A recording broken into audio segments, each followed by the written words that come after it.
bišķi gribu paplivināt jums šito grāmatu, jo pēdējā laikā, mīļie, es ļoti daudz veicu diagnostikas. Es arī pati viņas piedāvāju, es apņemos, ka es varu cilvēkam iedot skatu no malas, noskanēt, pārbaudīt, paskatīties, kas ar čakrām notiek, paskatīties, kas ar enerģētiku kopumā, un iedot rīkus, kas tieši būtu noderīgi.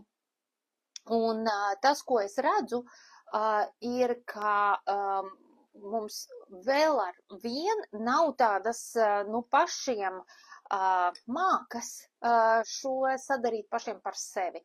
Un es gribu jums iedot tādus dažus instrumentus, kā jūs ļoti labi varat atpazīt savu naudas enerģiju, ja naudas, kā lai saka, blokus savā enerģētikā, ja nauda kaut kādā veidā ir vai nu sarukusi, vai nu ir sajūta, ka agrāk pelnīja vairāk, šobrīd tik labi neiet.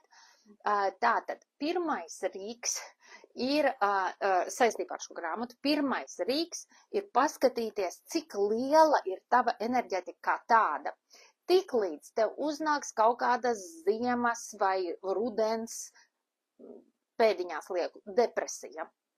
Enerģija sašļūk un paiet uz leju enerģētikā. Kā tas ir, paiet uz leju tumšumā. Mirdzoša enerģija ir tīra, balta, gaiša un jaudīga, un tumšā enerģija pašiem mūsos ir ar pretestību tāda bišķīt lipīga un nevisai tīra un nav jaudīga. Un tad dažkārt ir tā, ka mēs, piemēram, dabūjam kādu vīrusu vai dabūjam kādu kreņķi vai tādu depresīvu negarstāvokli. Pat nav riktīgi depresīvi, vienkārši negarstāvoklis. Un tas negarstāvoklis nodzen. Mums varbūt ir, mēs esam tādi paši, kā esam, bet nodzenās tā enerģija tāda netīra. Un tiklīdz mums ir netīra enerģija, pašiem ir grūtāk nonākt pie naudas, kā lai saka, nonākt pie rezultāta.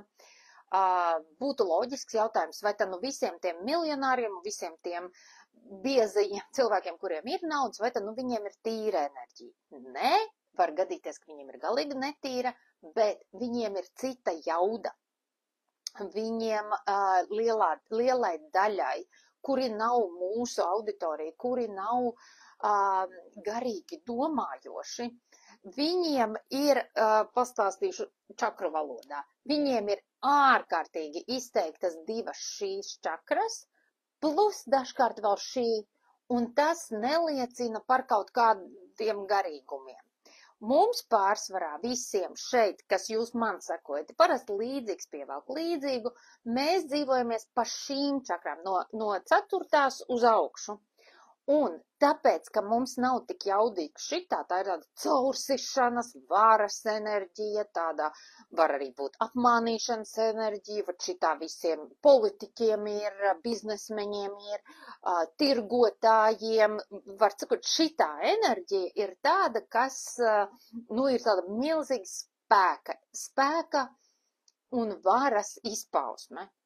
Kur pretī dievišķā enerģija, šita, kur ir tā, es nezinu, garīgo ceļu gājies, tāda mīlestības vīde, laimes terapija un tā tālāk, viņa mums tā kā no krūtīm uz augšu, un tā apakša nav noteicošā.